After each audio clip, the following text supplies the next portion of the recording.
What's this mirror doing here? I show not your face, but your heart's desire. Oh, really? You show me my heart's desire? Stand before me and see for yourself.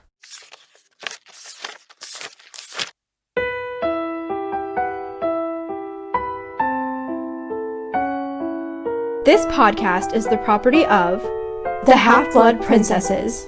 I'm Demi. I'm Jess. The story will begin in a flourish.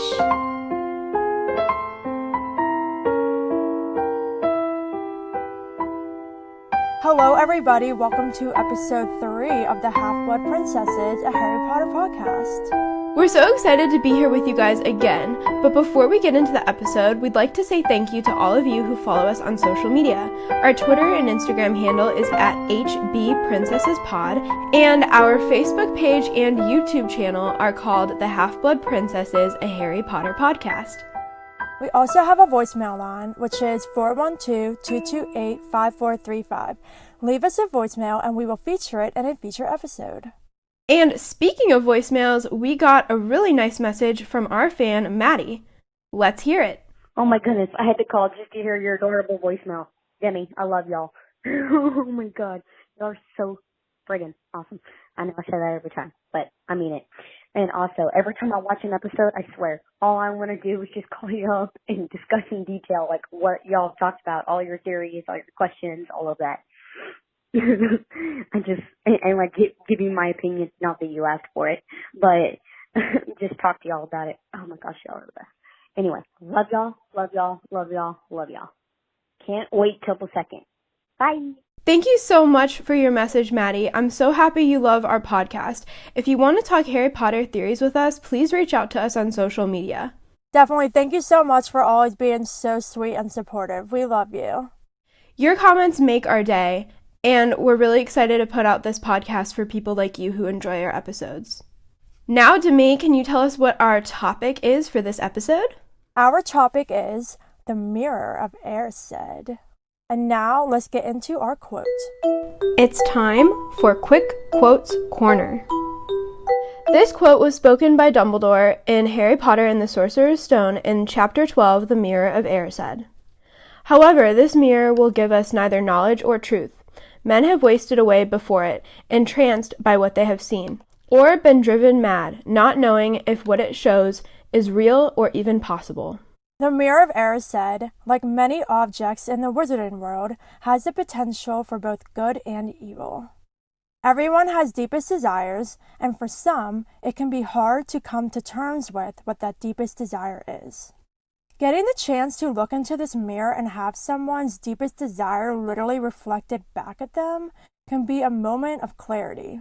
Still, as Dumbledore says, though, this is dangerous, and we see this with Harry, because after he gets the first taste of seeing his parents for the first time, it's all he can think about during the day, and he wants to go back to the mirror every night to see them. Thankfully, Dumbledore put a stop to what started to become an obsession, so I think it really comes down to the power of the wizard. Will they be able to pull themselves away after they get a first taste of their deepest desire? Or will they waste away before it and be obsessed with a desire that might not even be possible? All this being said, though, the Mirror of Erised is one of the most personal objects in the wizarding world, alongside the abilities of the Sorting Hat. When someone looks into the mirror, they only see their desire, as seen when Ron and Harry go together. They don't see each other's. In a way, the mirror holds a mysterious beauty and such a strong magical enchantment to literally reflect the desire of one's heart. I like how you talked about the mystery of the mirror, because although the mirror tells you what you desire, it doesn't tell other people what you desire. So in a way, it's just between you and the mirror. And the way you choose to act upon that desire is up to you. Now, let's reflect on some fun facts about the Mirror of Erised.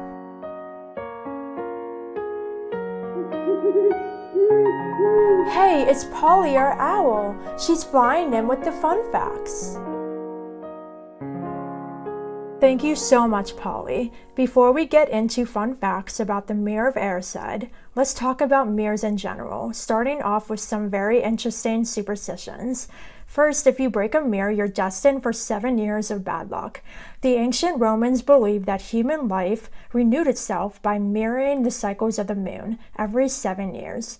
Because a mirror is believed to reflect someone's soul, or even hold bits of their soul, when a mirror breaks, it ruins the next 7 years for the person whose reflection the mirror held.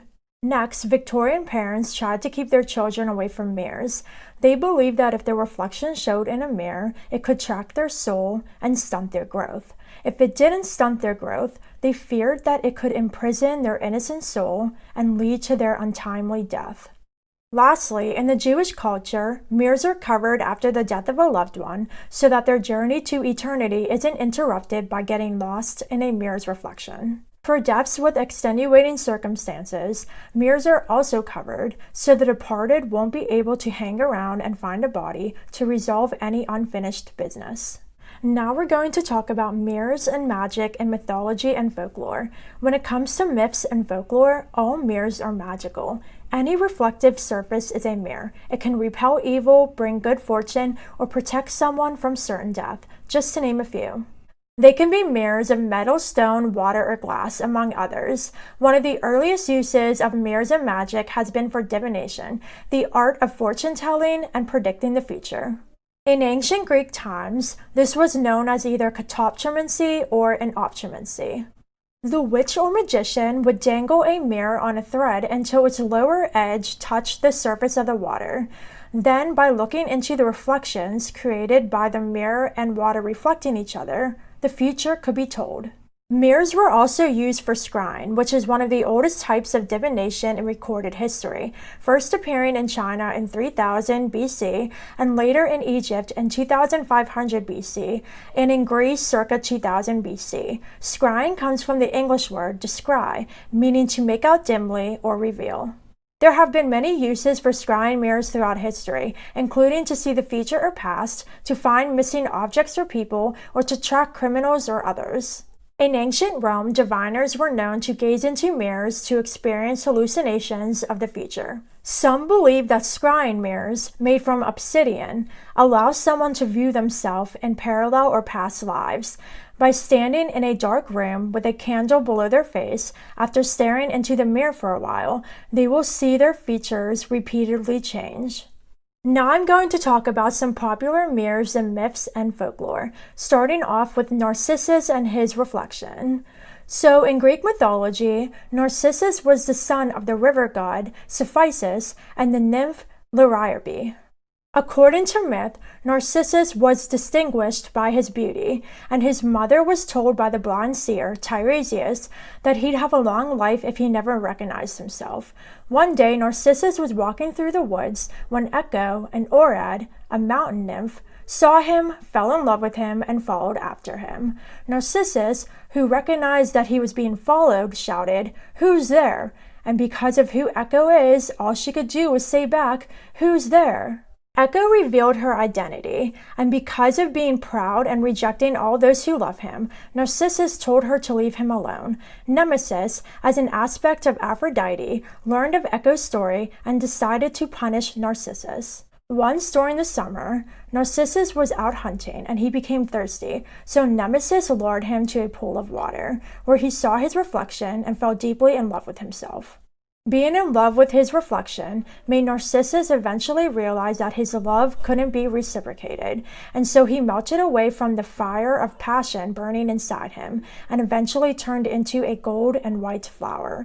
Next up, we have the myth about Medusa and her image. Perseus, who is one of the most famous Greek heroes, was sent to cut off Medusa's head. Medusa was a gorgon who could turn a man to stone if he looked upon her face. Perseus took a sword with him, along with a shield that acted as a mirror. To defeat Medusa, Perseus used her reflection in his shield to cut off her head and presented it to King Polydectes. Lastly, we have the looking glass in Snow White. Snow White was born to a beautiful queen who died in childbirth. Snow White's father, the king, found a new wife who was also beautiful but cold. The evil queen would gaze into her mirror and say, "Mirror, mirror on the wall, who's the fairest of them all?" The mirror would always reply that she was fairest of them all, until Snow White grew up and her beauty surpassed that of the evil queen, until one day the mirror told the evil queen that she was no longer fairest of them all. Now that we know about some magical mirrors in mythology and folklore, let's talk about the Mirror of Erised. The Mirror of Erised is a very old magical object, and no one knows who created it or how it ended up at Hogwarts. Many teachers have brought back interesting artifacts from their travels, so the mirror might have ended up at the castle in this way, either because the teacher knew how it worked and was intrigued, or because they didn't understand it and wanted to ask other teachers what they thought. The mirror seems to be a magical object created in the spirit of fun, whether innocent or malevolent is unknown. While the mirror is much more revealing than a normal mirror, it's more interesting than useful. The mirror's inscription must be read backwards to understand its meaning. When this is done, it reads, "I show not your face, but your heart's desire." Here are some of J.K. Rowling's notes on the Mirror of Erised. J.K. believes in Dumbledore's words of caution to Harry. She says, "The advice to hold on to your dreams is all well and good, but there comes a point when holding on to your dreams becomes unhelpful and even unhealthy." She also says, "The mirror is bewitching and tantalizing, but it does not necessarily bring happiness." And I'll tell you guys right now, my heart's deepest desire is to talk all about the Mirror of Erised, so let's get into this fantastic discussion. Now, it's time to dive into the book topic of the week for Tales of Magic and Mischief. Alright guys, let's talk about the Mirror of Erised. So Harry stumbles upon the mirror in Sorcerer's Stone, and the first night he goes to see it is actually the night of Christmas Day after dinner.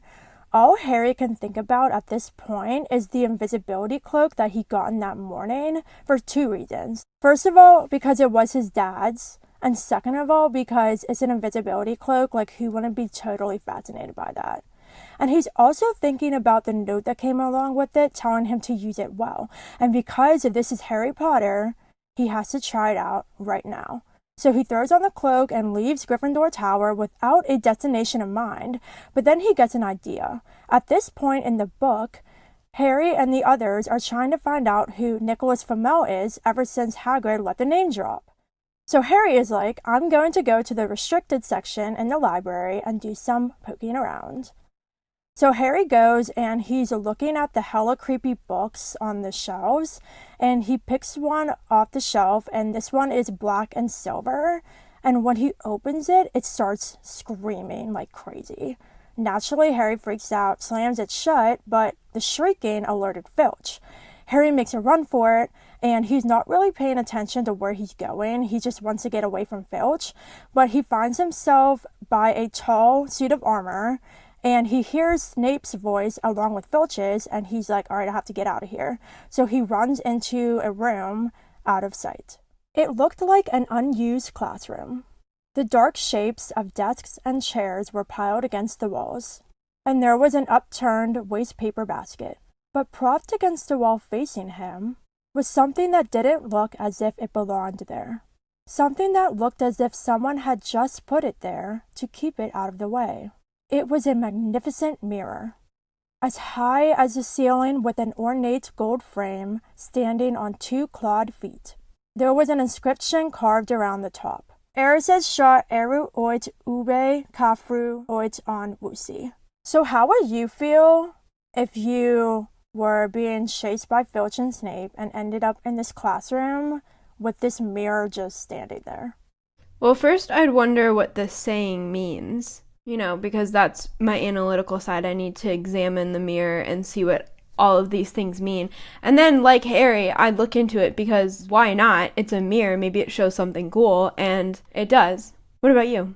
I don't know. I feel like, because this is like in the middle of the night, and obviously adrenaline's running high, being chased by two of, everyone's least favorite people at Hogwarts. So I kind of wonder at first if I was hallucinating the whole thing. Like, this mirror's not here. This is a magic school. This is probably some kind of a hallucination. And this is his first year too, it's only Christmas, so he's only been there 3 months, 4 months. And he definitely hasn't experienced all the weirdness at Hogwarts yet. So for Harry, I'd be like, no, this is an illusion. See, I'm one of those people who embrace the weirdness. So I'm just like, all right, let's see what this does, you know? I'd be afraid to like walk in front of it because what if it started shooting bolts of lightning or something at you? Like I'd start thinking of all the bad things that could happen. But you're braver than me. That's where your secondary house is Gryffindor. My curiosity always gets the better of me. As Jess was saying, she'd be interested in what the inscription means. So let's talk about that a little bit. I think this is really cool because to understand what the inscription says, you have to read it backwards. And just think about this. So if you wrote the inscription down the way it's written, like in reverse on a piece of paper, and held it in front of the mirror, the reflection would flip it over so you could read it the right way in the mirror. So what the inscription actually says is, I show not your face, but your heart's desire. Super genius. I feel like that's so cryptic. You know, here you are in a classroom with this object, and you're like, how does it know my desire? Like, how does this magical object know me better than I know myself to tell me what my desire is? But honestly, Harry isn't smart enough to be like, what if I read this in reverse? Like, they don't even say in the book itself, you have to read it in reverse. You just kind of have to figure that out. And Harry's not that smart. And honestly, like, Jess, like, if you were there, you'd read the inscription, but I don't think either one of us would think, let me just read this backwards. Oh yeah, no, I think it was like another language or something. Yeah, and if you look at the way it's written, it's not the exact words, just flopped. She actually mixed and matched them by like cutting words in half and like mushing them together. So even if you took each individual word separately, it wouldn't make sense. You have to like actually line the entire thing up and like put the letters side by side and figure out how to space them out. I did that, and it took me a little while. Yeah, well, it's interesting you say that because the one word that is scrambled and spelled backwards is desire. The rest of them are not what they should be. Yeah, and if you think about it, like maybe the scrambled words are kind of symbolic of the mirror being a little off-putting and mysterious because you can't really make sense of it. But then at the end, you have that boom, desire. And at the end of this mystery, that's the end result. Honestly, the word desire is the whole gist of this thing. So if Harry had just figured that out, he would have figured out what the mirror showed. But then again, this is Harry Potter, and J.K. Rowling wants there to be a mystery somewhere, so he has to find out about it later in the book. Also, I want to say that you were talking about how beautiful and mysterious this mirror is. Would you ever consider it kind of scary looking? Kind of eerie that it's just sitting there in the classroom? Totally. That's why I was talking about how like I'd be really hesitant to just like walk in front of it. And also it's described as standing on clawed feet. And claws are kind of like creepy. So yeah. Ooh, it's like the claws are reaching out towards you, beckoning you to come closer. Yeah. And it does beckon Harry closer because Harry steps in front of the mirror and he has to clasp his hands over his mouth to stop himself from screaming because he not only sees himself in the mirror, but others as well. But when he looks behind him, nobody's there. But when he looks back again, he sees about 10 people standing by him. And at this point, I would be like, WTF, it's happening. Again, I would think I was hallucinating this entire thing. Harry has a theory, though, that this mirror shows only invisible people. For Harry Potter, this is pretty good, because this is totally valid. He's in his invisibility cloak, and yet he can still see his reflection. Ooh, I didn't think about that. Because the magic of the invisibility cloak is supposed to be impenetrable, right? No curse or anything can get through it. But this mirror is definitely powerful if it can get through the cloak and know that it's Harry. Yeah, that's a really good point. So Harry looks again and sees a woman standing behind him. So he feels the air behind him to see if anybody's there, which is a good idea, but he only touches empty air. Nobody is there. So Harry comes to the conclusion that the people only exist in the mirror. Harry takes a closer look and the woman is smiling and waving at him. She was a very pretty woman. She had dark red hair.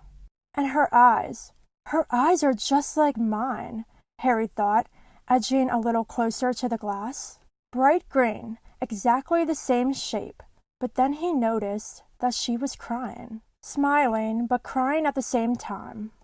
The tall, thin, black-haired man standing next to her put his arm around her. He wore glasses and his hair was very untidy. It stuck up at the back, just like Harry's did. Harry was so close to the mirror now that his nose was nearly touching that of his reflection. "Mom?" he whispered. "Dad?" So then Harry looks into the faces of the others and sees more green eyes like his, more noses like his. He even sees a little old man with knobbly knees just like Harry's. Harry was looking at his family for the first time in his life. Harry's 11 years old, and this is the first time he's seeing his family. Can we just let that sink in? How does he not start crying? I would. Honestly, he's probably in such shock that he can't. Like, I can't even put myself in his position. I'd be like, I don't even know what I'd do. If it were me, I would cry, and then I'd also try and talk to them and see if they respond. But obviously they can't, which is a little bit heartbreaking. The Potter smiled and waved at Harry, and he stared hungrily back at them. His hands pressed flat against the glass, as though he was hoping to fall right through it and reach them. He had a powerful kind of ache inside him, half joy, half terrible sadness. Harry loses track of how long he's looking at the mirror, but sometime later a distant noise draws him back to his senses, and he realizes that he needs to go back to Gryffindor Tower. But before he leaves, he looks at Lily one more time and says, "I'll come back." The way he says that, it's almost like he thinks the mirror is his new home. Oh, I love that. That makes total sense. And given that he's looking at his family, the mirror kind of is a home with them in a way. Because he's in it too. Like, he not only sees them, but he sees himself surrounded by them. So the next morning, Ron is kind of mad when Harry tells him about his adventure the night before. But can we really blame Harry? The invisibility cloak was his father's, and it makes sense that he wanted to use it the first time by himself. And also, he stumbled upon the mirror by accident, so it's not like Harry was like, "Oh, I'm going to this awesome mirror by myself and Ron's not coming with me." That's not how it was at all. But Harry tells Ron he can come with him that night, and Ron says, "I'd like to see your mom and dad." Can we talk about how he's the best friend ever? Yeah, honestly, Ron is one of the most supportive people there ever is.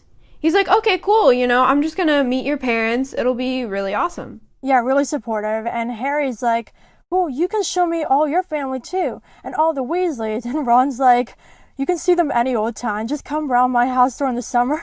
Which he does later, which is one of my favorite parts. Yeah, I know. Love it. And then Ron makes a good point. He says, "Anyway, maybe it only shows dead people." This is another really good theory. And Harry and Ron aren't known to be super smart. That's Hermione. So I just love how in this first book we're getting a glimpse of how Harry and Ron can be smart if they actually tried. Yeah, and honestly, Ron being jealous of Harry and then being supportive of him is a pattern throughout all the books. He's just like, "Oh, I'm so angry that Harry got to do this, but whatever, I'm just gonna support him anyway." Yeah, that's a really good point because, yeah, when he first hears about the mirror, he's jealous, but then he's like, "Oh, wait, Harry's going to take me too? Awesome, let's go." Later that night, it takes Harry longer to find the mirror for many reasons. First of all, like I said before, he wasn't paying attention to where he was going, so he had no clue where this classroom with the mirror is. Also, since Ron's with him, they have to move slower because they're both under the invisibility cloak. And also, Ron's complaining like the whole time. After an hour, Ron is like tired and freezing, and he's like, "Let's just give it up and go back to Gryffindor Tower." But Harry's like, "No, we're finding this mirror." Just when Ron is complaining about his feet being dead with cold, Harry spots the suit of armor and found the classroom, so they go inside. So Harry drops the cloak and runs in front of the mirror again and sees his family. But when he tells Ron to look, Ron only sees Harry in the mirror. And Harry gets a little frustrated and says, "Look in it properly. Go on, stand where I am." When Ron takes Harry's place in front of the mirror, Harry can no longer see his family. But Ron is just staring at himself in the mirror and is like, "Look at me." Harry asks Ron if he can see all of his family standing around him. and we find out that what Ron sees is much different. No, I'm alone, but I'm different. I look older, and I'm head boy. Harry's basically like, what? But Ron keeps going. I am. I'm wearing the badge like Bill used to. And I'm holding the house cup and the Quidditch cup. I'm Quidditch captain too. I'm literally picturing the scene when Rupert Grint does this part, and I just hear his voice in my head, because it's so perfect. It really is. I think he says bloody hell, doesn't he? Bloody hell, I'm Quidditch captain too. Ron tore his eyes away from this splendid sight to look excitedly at Harry. Do you think this mirror shows the future? How can it? All my family are dead. Can we just right now? Ouch, that hits so hard. That does. I mean, Ron is just so hopeful. He's excited, and then Harry just has to burst his bubble, like right there, not saying, oh, you might achieve that later in life. Nope, it can't happen for you. My parents are dead. Yeah. And then Harry also says, let me have another look. And then the two kind of go back and forth a bit, and Ron says, you had it to yourself all last night. Give me a bit more time. You're only holding the Quidditch cup. What's interesting about that?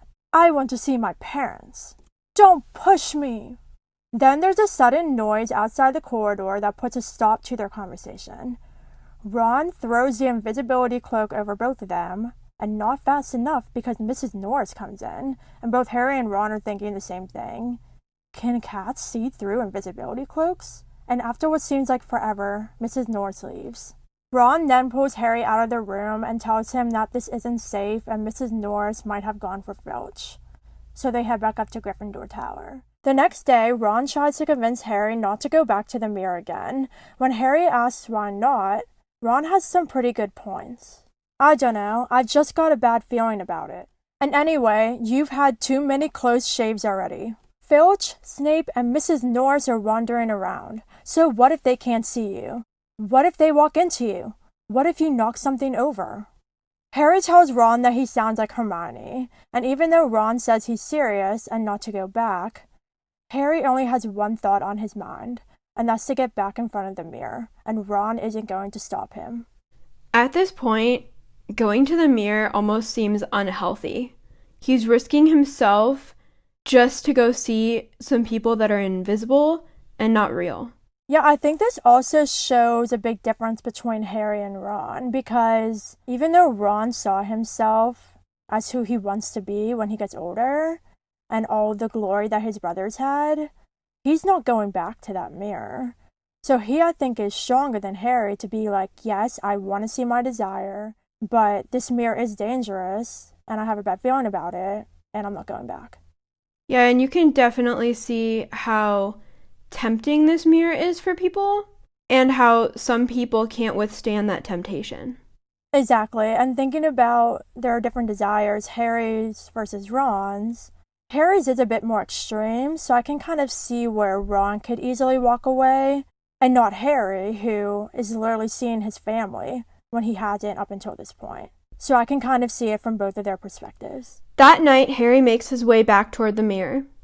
In his haste, he makes a lot of noise, but luckily, he doesn't run into anyone. And there were his mother and father smiling at him again, and one of his grandfathers nodding happily. Harry sank down to sit on the floor in front of the mirror. There was nothing to stop him from staying here all night with his family. Nothing at all. Then Dumbledore says, "So, back again, Harry?" This is one of Harry's first encounters with Dumbledore. So when Harry says that his insides had turned to ice, he obviously feels guilty and scared he'll get in trouble. But no, Dumbledore's here just sitting casually on one of the desks by the wall. I'd be scared out of my mind. Like, this is the headmaster, and I'd be like, oh crap, I'm in trouble. And I also wonder, like, how he even found me.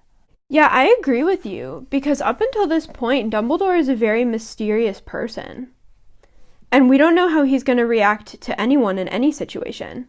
So then Harry thinks that he walked past Dumbledore in his desperation and didn't see him. He tells Dumbledore, I didn't see you, sir." "Strange how nearsighted being invisible can make you," said Dumbledore, and Harry was relieved to see that he was smiling. Dumbledore proceeds to sit next to Harry on the ground and remarks that Harry has discovered the delights of the Mirror of Erised. Let's talk about this right now. Not only is Harry not in trouble, but Dumbledore is sitting next to him as if he's about to confide to Harry a real big secret. Yeah, like after Harry realizes that Dumbledore's smiling and not going to get mad at him, I'd be like, "Sir, can you tell me all you know about the mirror, please?" Like, I'd be like, all for that. I would be too, but I would also be disconcerted, like, not only am I not in trouble, but this guy is actually just gonna tell me all his secrets, and I barely know him. Yeah, and I love this too because this is kind of like the start of their relationship. Yeah, and Dumbledore's a full-fledged adult and he has no qualms about telling an 11-year-old about an object that's also potentially dangerous. He's putting a lot of trust in someone so young. And that's what I love about Dumbledore too. He treats Harry like he's an adult. Yeah, I love that. Harry admits that he doesn't know what the mirror was called.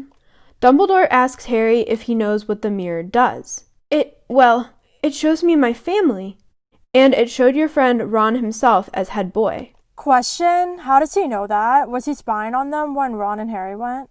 Yeah, that's a little bit crazy. It's almost like not only is he head of the school, but he's like a god. He's all-knowing. And that's kind of creepy. So Harry's baffled and asks Dumbledore how he knew this, and Dumbledore replies that he doesn't need a cloak to become invisible. So obviously he was spying on them. Yeah, this kind of reminds me of Mad Eye's eye a little bit because it can see through things without permission. Even though Dumbledore's headmaster, it's just really weird to me that he's just going around the castle invisible and spying on students, basically. Also, therein lies the question, though, does he spy on other students? Like, how many people does he have his eye on at one time? I don't know. I don't even want to think about that. That just gives me major bad vibes. But maybe in retrospect, he's only watching Harry his first year to make sure that he doesn't get into any danger. Because, he's famous Harry Potter. I can see that, and also, Dumbledore's not stupid. I'm pretty sure he knows some weird stuff's going on with Quirrell and Voldemort, so maybe he's just making sure Harry's alright. Dumbledore then asks Harry what he thinks the Mirror of Erised shows us. When Harry shakes his head, Dumbledore says, "Let me explain. The happiest man on earth would be able to use the Mirror of Erised like a normal mirror. That is, he would look into it and see himself exactly as he is. Does that help?" So Harry's thinking, and then he tells Dumbledore, "It shows us what we want, whatever we want." "Yes and no," said Dumbledore quietly. "It shows us nothing more or less than the deepest, most desperate desire of our hearts. You, who have never known your family, see them standing around you. Ronald Weasley, who has always been overshadowed by his brothers, sees himself standing alone, the best of all of them. Can anybody truly be the happiest person on earth? How can you not ever have a desire?" That's a really good point, and just thinking about myself in this mirror, I don't know how I would feel to see my desire reflected back at me. Would I be able to walk away or not? So as you were talking about how it's impossible to be the happiest person on earth, we all have these desires. So every single person who looks into this mirror will see their unique desire. Yeah, and I think it would be cool to look into it just to see what mine is. But then again, I'd be hesitant to look into it like you, because what if I can't walk away from it? Or what if I become obsessed with meeting my desire that I lose sight of what else is important in life? Yeah, exactly. And we heard that in the fun facts when JK was basically saying the same thing, that this mirror is all well and good, but dwelling on that, you kind of lose sight of who you are and who you're going to be because you're obsessed with a desire that could be impossible.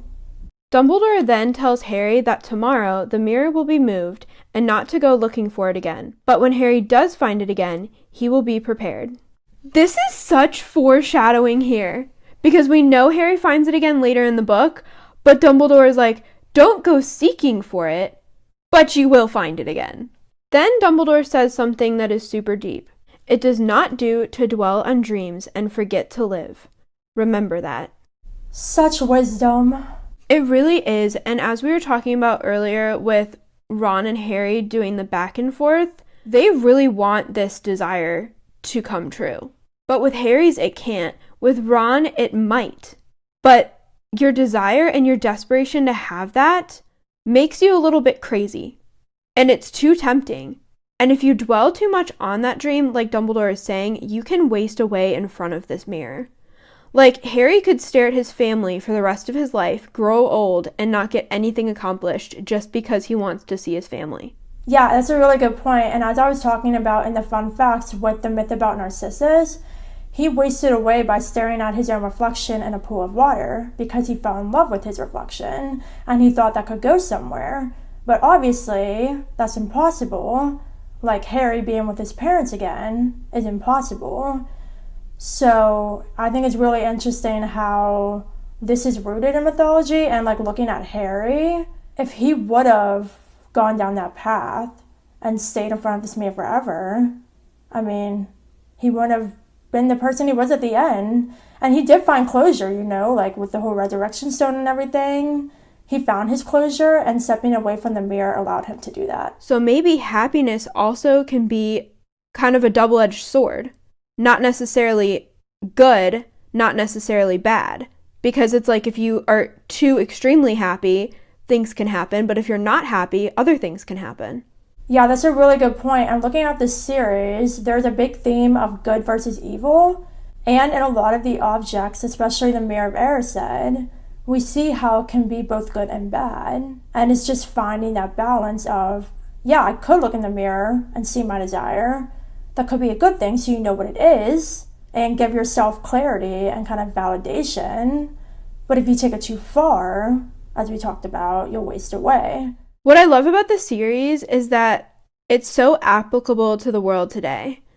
So some people who really want to chase their dreams go and go and go and go and go, and then once they achieve their dreams, they're dissatisfied. And I feel like going back to the mirror with this, say Ron, for example, you know, he does achieve some of the things that he sees in the mirror. You know, he won the Quidditch Cup, Gryffindor wins the House Cup, he grows up and is a prefect. Like, he sees himself achieving things. But at the same time, after this, what would he see when he looks in the mirror again? Like, he wouldn't be satisfied with the things he achieved because he'll always want more. And that's one of the things that Dumbledore is saying, because once you achieve your desire, if you achieve your desire, there'll always be more after that you want.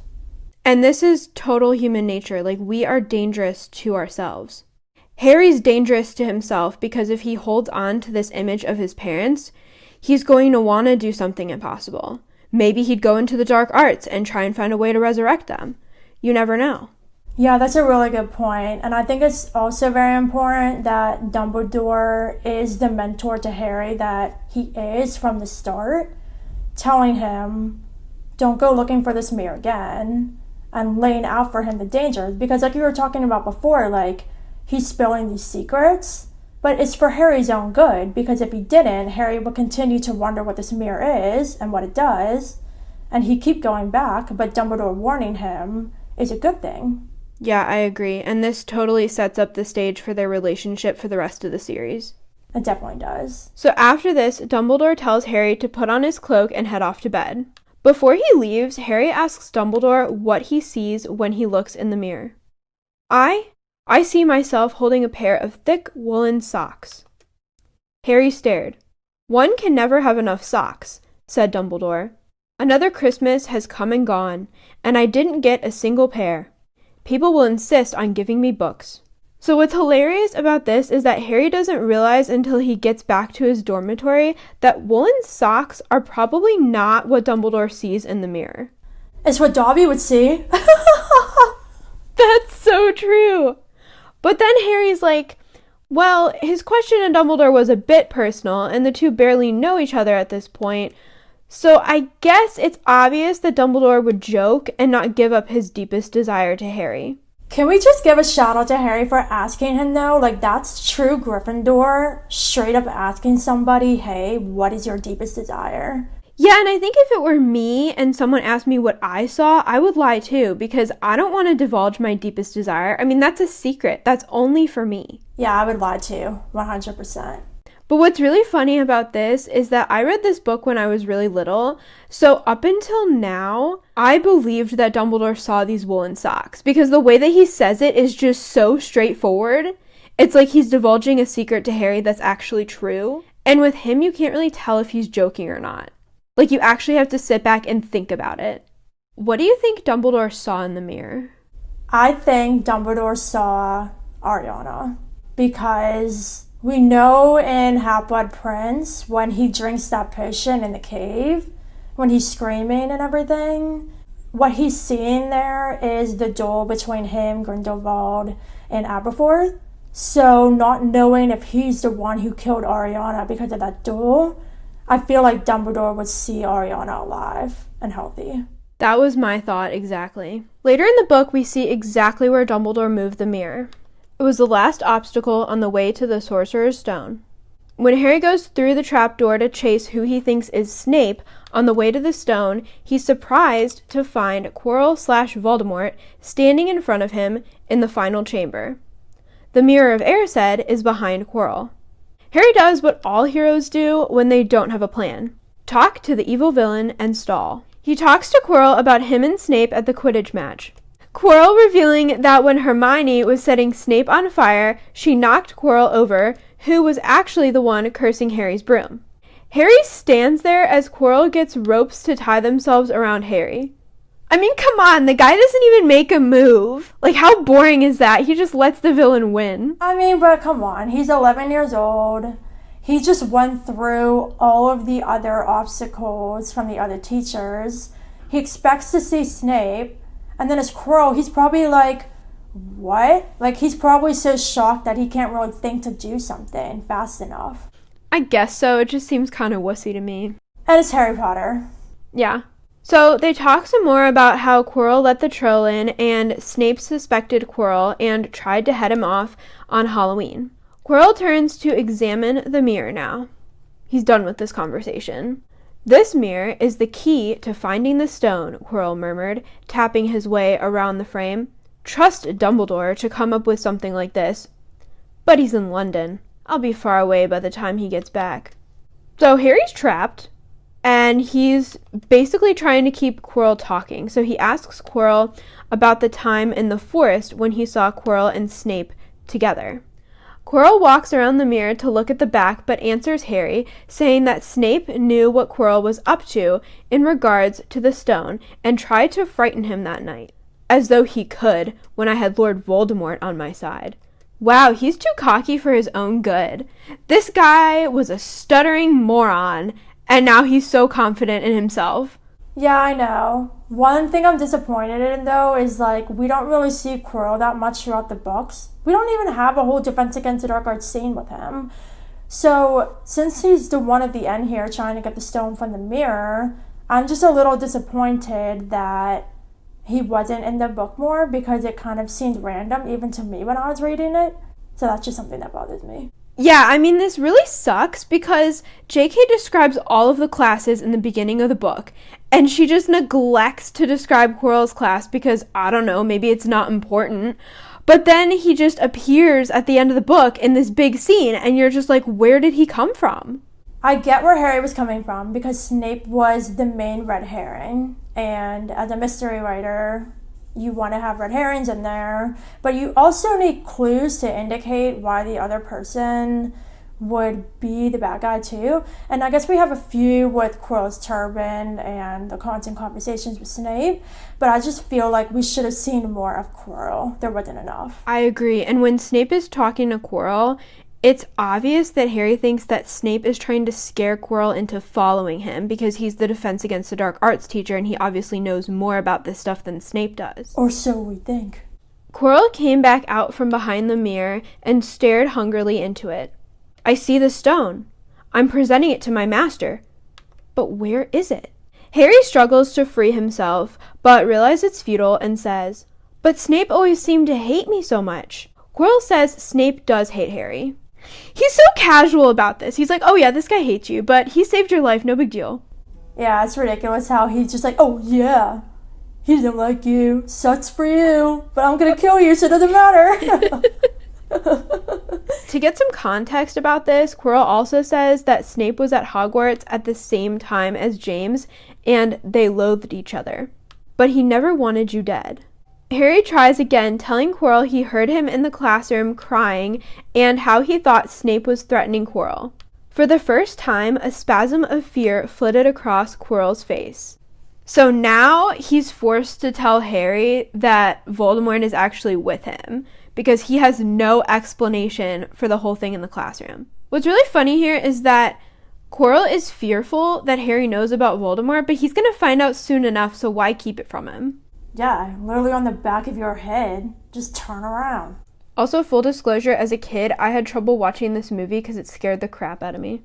Like, it's so creepy! Like, there's a face behind his face! I don't even want to think about how this went down. When I think about somebody being possessed, I see it as a sort of internal thing where somebody kind of shares your body and your soul and has control. But to actually have his face on the back of Quirrell's head, like, that has to be uncomfortable sometimes. I wonder if they fight all the time. It's like having a conversation with yourself, but, like, not exactly with yourself. And it's kind of funny, too, because you can't see the expression on the other person's face because it's behind your face. Unless you have, like, a three-way mirror and you're like, what does this face look like today? He'd have to sleep on his side, because if he was sleeping on his stomach, he'd be on his own face. But if he slept on his back, it'd be Voldemort's face. Imagine Quirrell laying on his back and Voldemort being like, "You're laying on my face by my nose." That's probably why his nose is all smushed, because it got smushed in the pillow. Oh my god! No, you know what? And also, like, his turban smells bad because Voldemort's face is there, and Voldemort can't brush his teeth, right? So his face breath is in his turban all day. Oh my god. Joking aside, Quirrell finally explains that he finds it hard to follow his master's orders sometimes, and this is when Harry realizes that Voldemort is here with Quirrell in some capacity.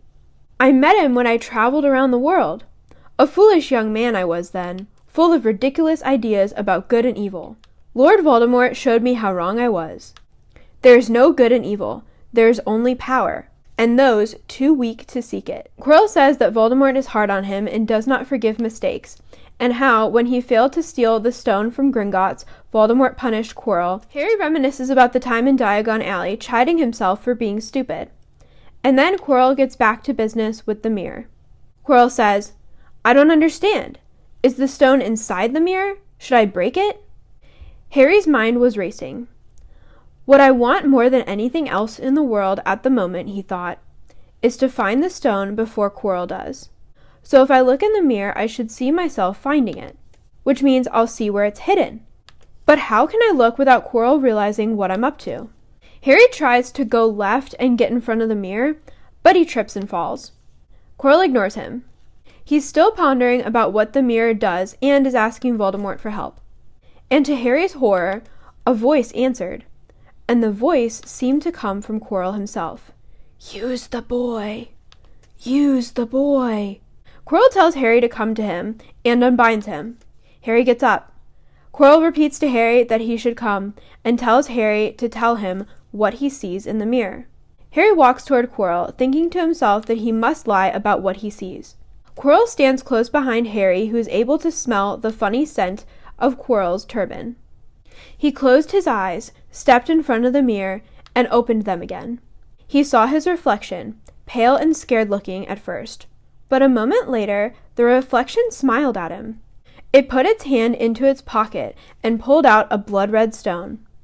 It winked and put the stone back in its pocket, and as it did so, Harry felt something heavy drop into his real pocket. Somehow, incredibly, he'd gotten the stone. Where was the stone, though? Like, before it ended up in his pocket? That's what I don't understand. I mean, we'll talk about what Dumbledore says later, but he doesn't really explain that part. He just explains what he did to the mirror. So many questions. I want to know where the stone was, because it just appeared in his pocket. Yeah, I mean, it didn't drop from midair. It didn't fly out of a hiding place and land in his pocket. It just got there. Yeah, I know, super mysterious. When Quirrell asks Harry what he saw, Harry says, I see myself shaking hands with Dumbledore, he invented. I've won the House Cup for Gryffindor. Quirrell tells him to get out of the way, and this time, Harry feels the Sorcerer's Stone against his leg. Then Voldemort says, "He lies! He lies!" Quirrell tells Harry to tell him what he saw. Voldemort speaks to Harry, and then the fight breaks out. It ends with Harry blacking out. I think it's really cool that Harry was able to see himself getting the stone in the mirror, because this means that what you see in the mirror can change. And obviously, like, Harry seeing his parents is his deepest desire, but in the moment, if you have an even stronger desire, it can change what you see in the mirror, and I think that's really cool. And another thing that's really interesting here is that when Voldemort says Harry lies, it seems like Voldemort knows Harry has the stone, but how could Voldemort know this? Because we don't see the stone land in Harry's pocket. My default answer, it's the Horcrux. Voldemort doesn't have any power right now, really. He is skilled at legitimacy, but in his state, I highly doubt he's strong enough to do that because he doesn't even have a body. And obviously, part of his soul is in Harry, so he probably gets a feeling that Harry's lying. That's a really interesting theory. Afterwards, Dumbledore visits Harry in the hospital wing. Dumbledore explains that he stopped Quirrell and destroyed the stone, thus delaying Voldemort's return. During their conversation, Harry asks Dumbledore how he got the stone out of the mirror. "Ah, now, I'm glad you asked me that. It was one of my more brilliant ideas, and between you and me, that's saying something. You see, only one who wanted to find the stone, find it, but not use it, would be able to get it. Otherwise, they just see themselves making gold or drinking elixir of life. My brain surprises even me sometimes." That's so cool. This is a powerful mirror with strong magical enchantments, and Dumbledore was able to alter it in this way. That just shows how he's such a powerful wizard. Yeah, and going back to Quirrell's quote about there's no good and evil, there's only power, Quirrell desired power. He desired to use the stone, which in a way is evil, right? Because he was helping Voldemort live, which is evil. But using the stone could also be good in terms of Nicholas and his wife, who had a very good life.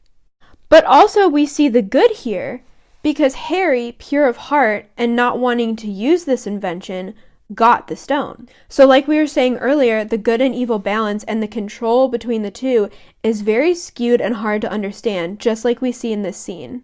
This discussion has been super enlightening, but before we go, we'd like to talk to you about what we think our favorite characters would see if they looked into the mirror. Demi, do you want to start? Sure. So first, I'm going to talk about, anybody have a guess? Neville Longbottom. I think Neville would see a few things. First, like Harry, I think he would see his parents. Even though his parents are alive, they lost their minds when Bellatrix tortured them. And this happened when Neville was only an infant, so he didn't get to know them. So I think Neville would see them standing by his side and healthy. I also think Neville would see his grandmother in the mirror smiling down at him, because we know that she's hard on him.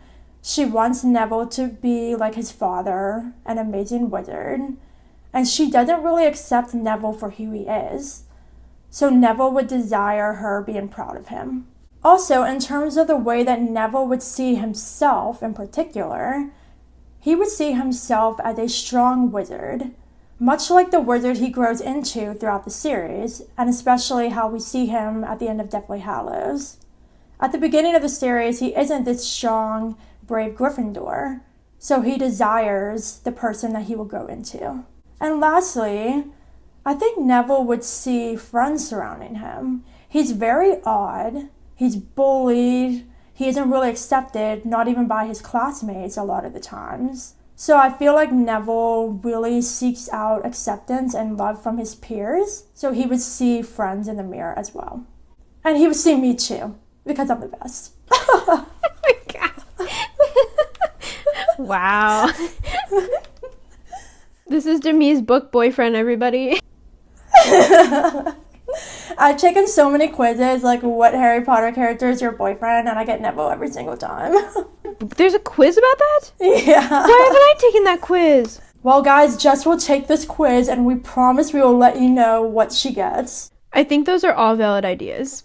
Now let's talk about my favorite character. Anybody know who it is? It's Luna! So Luna is definitely one of those characters who is the odd one out. She walks through life dreamily, trying to find a place in it. At the time of Sorcerer's Stone, she has not yet entered Hogwarts, and this is near the time that her mother passed away. If she looked in the mirror, I bet she would see both of her parents standing beside her.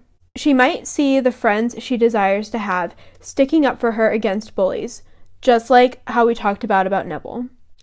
Growing up alongside her father has helped Luna cultivate a love of animals. She could probably see herself discovering a crumplehorn snorkack. As a Ravenclaw, she probably also sees herself in a library full of books, maybe wearing a new butterbeer cap necklace. Yeah, I totally agree with everything you said. And when you said that she'd see her parents standing beside her, I feel like that's super important, especially for her because her mother died when she was very little. So I feel like she'd see her mom there and supporting her in everything that she does. Yeah, I think it's important for every child. They desire to have parents that love them and accept them for who they are. And in families that are a little bit broken, like Luna's and Neville's, we definitely see their desire for their parents. Yeah, we see that with Harry too. And I feel like there's so many things that connect those characters. What they would see in the mirror is one, seeing if that shows as another. But I just feel like them coming from broken families allow them to kind of understand each other better. And for them to become such good friends. Yeah, exactly. Now I'm going to talk about another one of my favorite characters, Draco Malfoy. Because Draco has one of the biggest character arcs in the series, I feel like what he would see at the beginning and the end would be different. In his earlier years, I feel like Draco would see himself beside his father. Lucius would have his hand on Draco's shoulder and smiling down at him proudly. It's no surprise that Draco really seeks his father's acceptance from the number of times we hear him say, "my father," because he clearly looks up to him. As the series goes on, though, I feel like what Draco would see would change. In Half-Blood Prince, we see that he isn't willing to be a Death Eater, and he's not willing to kill Dumbledore, and this shows that he's starting to step away from his father's beliefs and starting to develop his own. So at this point, when he looks into the mirror, I think Draco would see a world where Voldemort didn't rule, where the Death Eaters weren't trying to take charge, but a world where he and his parents could live in peace and not have to deal with fighting and making sacrifices for the dark arts, and also a world where he could be happy and free of his father's expectations. Draco is such a complex character that it makes sense that his desires would change. As a kid, you are born to believe that your parents have your best interests at heart, and so that's why you really want to please them. But when you get older, you start developing your own beliefs and your own desires, and we see that in what Demi said about what Draco would see later on in his teenage years. The last character we're going to talk about is Sirius Black. So, Sirius didn't have the best childhood. He was the only Gryffindor in a home full of nasty Slytherins. He spent most of his time with James and his family, avoiding home completely. In his early life, Sirius probably saw his family accepting and loving him in the mirror. As he grew older, his desire for a loving family never changed. But James and Lily, who became his new family, passed away. In the mirror before Sirius died, he may have seen James and Lily alive, hanging with Harry, Lupin, and the rest of the Order of the Phoenix. Or he may have seen himself and Harry living together, making new memories, and talking about Harry's parents. That way, Sirius could have settled down somewhere and finally found a physical home after years of wandering and suffering. Sirius's vision is kind of sad because he never got his family's acceptance, and since James and Lily passed away, he didn't get to see them again, and since he passed away, he didn't get to live with Harry, and living with Harry was definitely in reach. This is so awesome talking about some of our favorite characters and what they see. For you guys listening, please let us know your favorite character and what you think they'd see in the mirror of Erised. Thank you guys so much for listening. Our next episode comes out on October 16th, so stay tuned for that. Bye! Bye! Thank you for listening to this chapter of The Half-Blood Princesses, a Harry Potter podcast. Hedwig's theme and Leaving Hogwarts in this episode were originally composed by John Williams and arranged by me. Until next time, mark this page with a magical bookmark.